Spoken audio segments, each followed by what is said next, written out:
From the headlines that move us to the plays on the fields and the people making a difference. It's news, sports stories, and the people that keep our community alive. This is the Heartbeat of Tampa Bay. I'm Christopher Ingram. And I'm Sarina Fazan. Thank you so much for joining us. Sarina. Oh boy, I have such a huge smile on my face. Favorite subject is love. And we are joined by former Governor Bob Martinez. Governor, we just did an amazing segment with you, and I mean, we could talk to the governor for hours. He's got so many great stories. Yes. But one story where we also can't wait to hear about, and you've kept it, you guys are very private. It's beautiful. You and Mary Jane, your beautiful wife, 71 years. You knew that she was your girl in high school, right? Well, yeah. I still remember the day I first met her. Really? Do you really? It was September 8th. He remembers the date? The date, wow. The reason I remember it is that that was our first day going to high school. We went to Thomas Jefferson High School. At that time, Thomas Jefferson High School was at Highlands and Ola, not where it is now, on Cypress Street in Tampa. And Hurricane Easy had disrupted the start of school. And back in those days, school in Hillsborough County and most every county in Florida started the day after Labor Day. And that's how I remember when it started. But there was a delay of one day that year because Easy had postponed the start of school.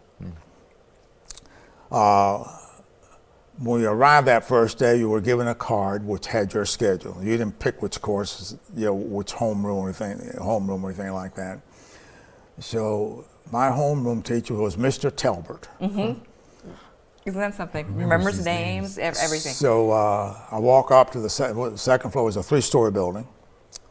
And walked in, and all the students just sat down. So Mr. Talbert comes in and said, all of you need to get up because we're going to sit alphabetically. So we all get up. I don't know, probably 30-some odd students to a homeroom. And he starts calling out names alphabetically for the roster that he had been given. And then you went and sat down. So it gets to Mary Jane Marino. And so she sits down, then it comes to Bobby Martinez. So cute. So I'm right behind her at homeroom, and it was 3 years of sitting behind her at homeroom. We actually never had a class together. Just homeroom. Just homeroom. And you had homeroom all 3 years of high school? Yeah. Wow. And on top of that, her sister, Jenny, who passed away recently, So sorry. was an intern from Florida State in biology at Jefferson High School, had been assigned homeroom duties with Mr. Talbot. So there's her sister as well, which I didn't know there were sisters at that time. So then you kind of do what kids do at that age. You pull ponytails. Or I was going to ask you if you ever pulled their hair. But we never in our sophomore and junior years, we never dated until the very end of our junior year. Okay, so let me ask you though, even though you didn't date until the end of your junior year, did you want to ask her out on a date prior to that? Did you have the hot spot? Yeah. She was very attractive, very, very popular. She belonged to every organization, was an officer in the various organizations. So she was a real active student. I was an athlete, so mine was basketball and baseball. And you remember the letters club and stuff like that. So she was very, very active. And she lived maybe 7 blocks from the school, so she walked. I probably lived a mile and a half from the school, so in my day you could hitchhike real easy. Oh my gosh, People would pick you up instantly and it was safe. Hitchhike home from school? Well, I didn't want to have my aunt drive me to school because that didn't look grown up to be driven at that age. But hitchhiking's cool back then. So I would walk 2 blocks to Columbus Drive, thumb, in about 5 to 10 minutes I got a ride. That's crazy. Isn't that something? Wow. And without fail. I never was late or anything like that. It always worked. And on the way home we did it, but by then a couple other guys were with me after either basketball or baseball practice, and we thumb our way back home as well. Wow. But anyway, getting back to Mary Jane. So we obviously got to know each other real well being in homeroom. And I ended up being elected Dragon Court King, in my junior year, and she ends up being elected to the court in her senior year. So I was outgoing and she was ingoing, on the homecoming king and queen kind of stuff. So unlike now that you had spring breaks and all that stuff, there was none of that. Seniors got the last day of their stay at the high school. They got the last Friday half day off. That's what you got. That was it. So it wasn't even a day. It was a half day. So by then we were talking more and more. Let me say that. Let me take this back. This is probably going to mess up your segment. This was in the junior year. Yeah, no, we love this. We love this. I don't know if you can cut and paste or what. So in the junior year, they let us out. All classes got a half day to end the school year after exams and all that. So we, with another couple, I think their name was La Cicero, decided to go to Clearwater Beach on a date after school let out. So my friend had a better car than I had at that stage. So we went in his car to Clearwater Beach and spent the afternoon swimming. And Mary Jane was with Mary you. Jane, Mary Jane was my date. She was your date. Yeah, and so anyhow, we came back home and got dropped off, and I went and got my my car. At that time, I was driving a 1934 Ford Model A with a rumble seat. Oh wow! In the back of the Boy, you really need to know how to drive. That's cool. And so when and I had left that at the school, so La Cicero left us off at the school. She got my Model A. I dropped her off. And I went home. When I got home, I noticed that her handkerchief was on the floorboard of the car. I said, oh, she left her handkerchief on the floorboard. Did she do it on purpose, do you think? Well, I've always accused of her, but you see. So I called up. Remember, this is all landline. Yes. So I We've called. got viewers that are going to go, "What's a landline?" Yeah.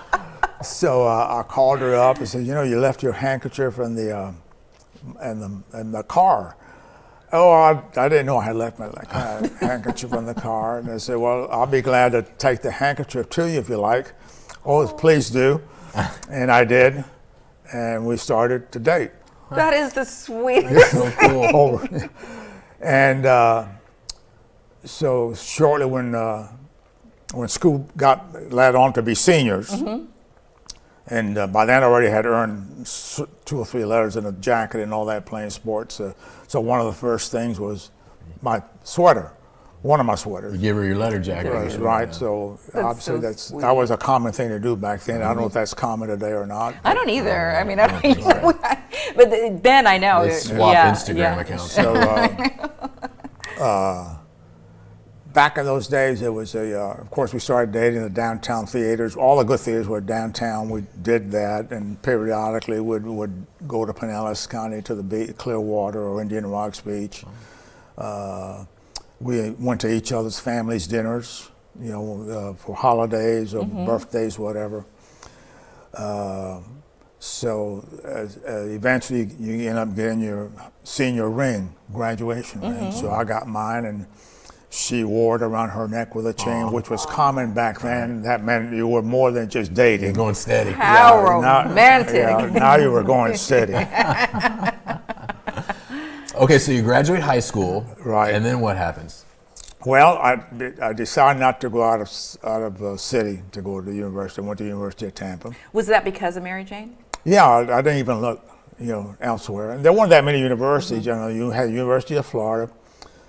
Florida State had finally, both universities had been all male or all female. Mary Jane's sisters went to Florida State, which was all female when they went. But by then, both schools We're co-ed. had become co-ed. And there weren't other universities, other than University of Tampa, University of Miami, Rollins, but they were all out of not town. in Tampa. Yes. So that's how I opted going to the University of Tampa. And where did she go then? She opted, unlike her sister, wanted a break, didn't want to go immediately. So she got a job as a dental assistant with Dr. Pickering on Tampa Street. And I got a job with the Hotel and Restaurant Bartenders International Union doing all the office work. Bookkeeping, typing, day work. One of the restaurants or hotels would call, they need an extra worker, and you would find the extra worker. So I did that for 4 years, but that gave me enough income because my parents did pay for all my education. There were no loans, and my earnings, I did not have to Pay for yourself. pay tuition or books or anything like that. But what people may not know is that you could have potentially been also a pro baseball player, but instead That's of correct. pursuing, you Or heard it here, I- right? Instead of pursuing pro baseball, He pursued his lady. Yeah. You pursued your Jane. lady. Well, and the University of Tampa coaches were always after me to try out for either basketball or baseball, but I wouldn't do it because that meant I couldn't work. And you wanted to work because you wanted to get married to your beautiful Right, Mary exactly Jane. right. Oh, isn't Now, I that didn't give so up romantic? baseball. Back in those days, there was a semi-pro league called the Intersocial League, and I played there until I graduated from college, and I quit playing, didn't play anymore. Not that we got paid, they never made any money. But it was a semi-pro level. Okay, so Governor, how did you propose? Basically, I finally saved the money, not only to buy the engagement ring, but also the wedding ring. And because I was still living with my parents while I was saving all this money.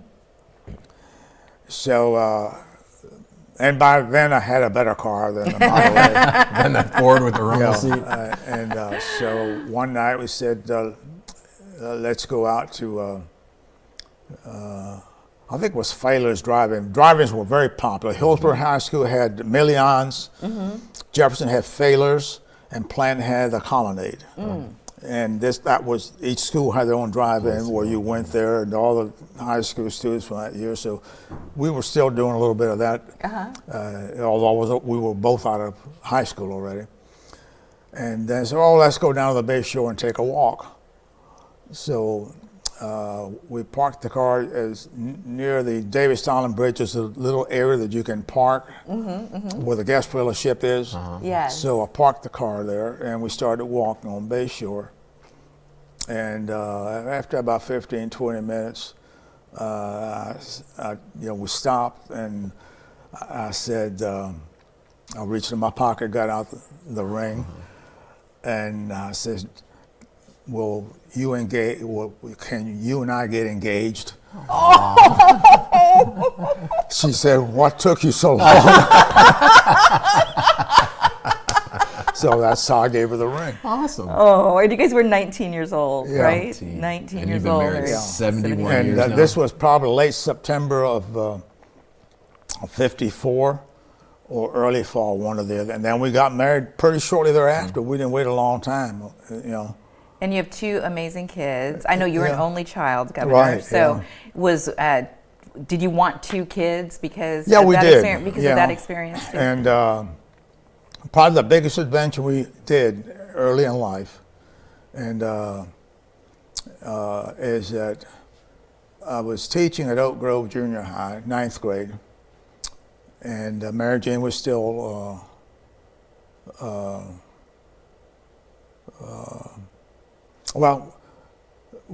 we already had our daughter Sharon, and she was a couple of years old. And Mary Jane decided to go to the University of South Florida. She's on the charter member, first year. Wow. Wow. No kidding. Go Bulls. Yeah, and there were only 3 buildings. when Isn't she- something, yeah, looking at it now, when it's she like, started. wow. Wow. And in her freshman year, she gets pregnant with our son. Oh. By then, I said, I need a change of what I wanted to do. And I had a professor at the University of Tampa by the name of Dr. Eric Axelrod. Brilliant guy. I won't go through his history, but we became friends socially. And he taught economics and labor relations, and he knew I had worked for a local union, and he kept saying, you need to pursue that goal, get your advanced degree in that and get into that field. So after teaching 3 years, I told Mary Jane, I need to change for a while.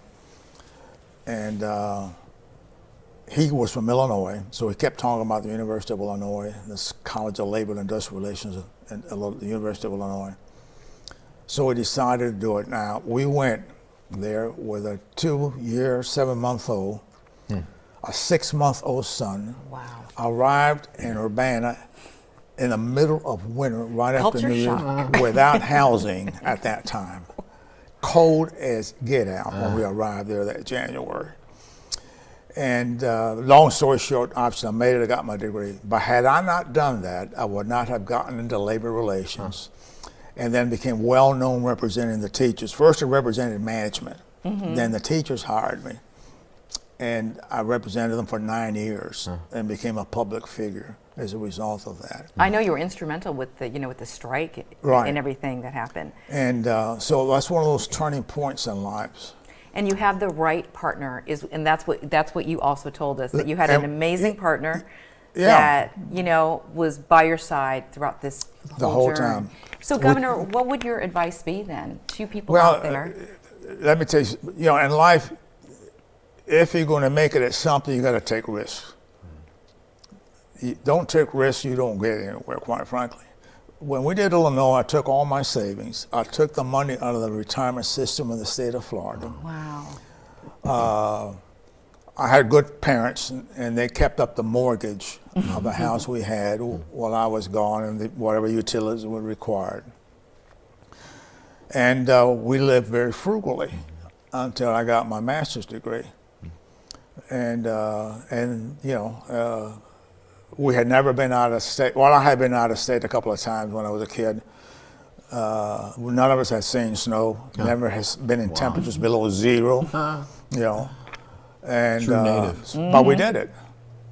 Then when we returned, she went back to school and completed her education in 1966.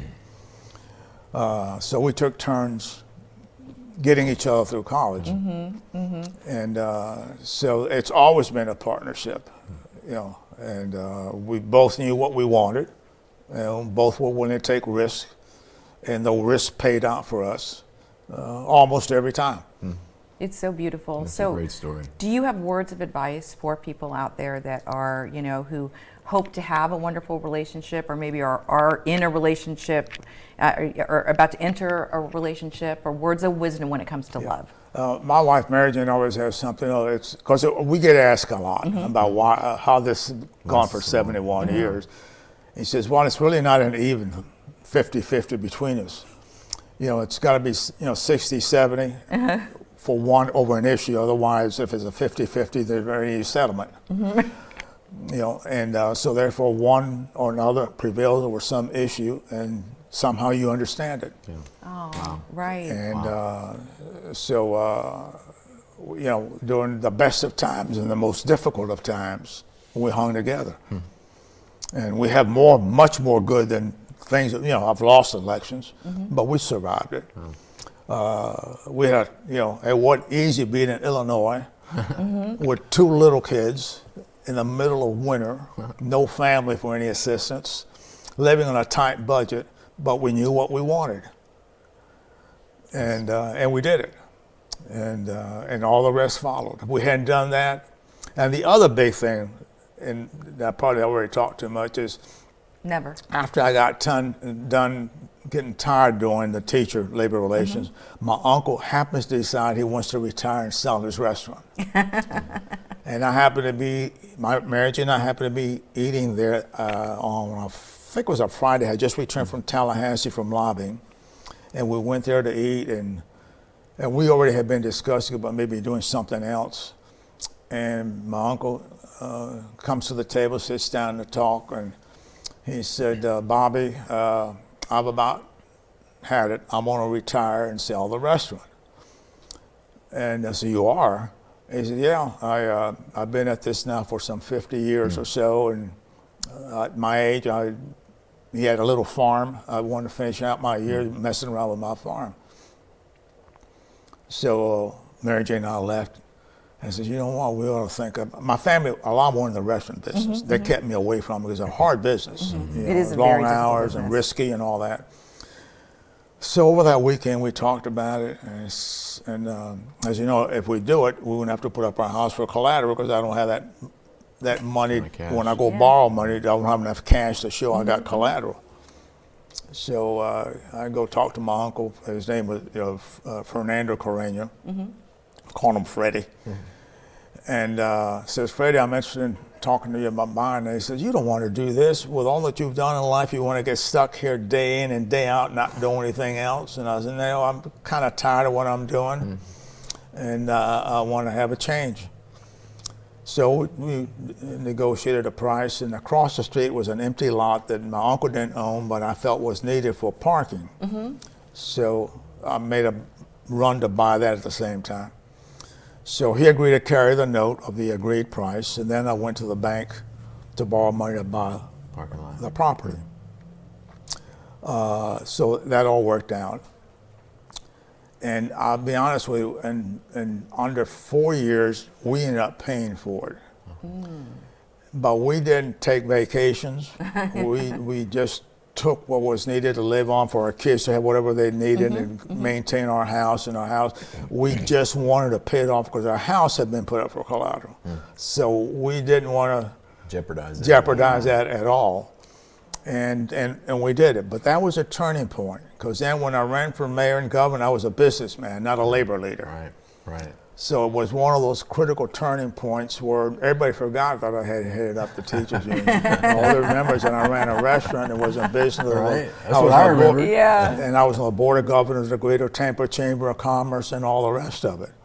So those were two major turning points in our lives that allowed us to make a switch. Isn't that something, It's a though, great about, story. about how things, as you've said just from the very beginning of our conversation, how things in your history and your life, and your beautiful wife, Mary Jane, who I'm so bummed out because she was going to be She was here. gonna come with us today, But we have to invite you both back, to discuss this. Well, her memory's just as good or better than mine. She keeps you in line. Right? Yeah. And we're going to ask her about the handkerchief. We're going to ask her about the handkerchief. Governor Bob Martinez, thank you so much for joining us. Well, thank you. I enjoyed it. Been a very pleasant day being here with you. Hadn't seen you all in a while. It's always great to see people you love again. December 25th, his birthday, a gift. You are our gift, Tampa Bay. Thank Give Thank our you best so to much. Mary Jane. Thank you. Will do. Thank you. Every story shared Adds another heartbeat to Tampa Bay. from courage to community. We are so proud to tell the stories that keep our neighborhood strong. Thanks for for watching The Heartbeat of Tampa Bay. Wonderful. Well, thank you. It was so fun, Governor. Oh my gosh. Oh.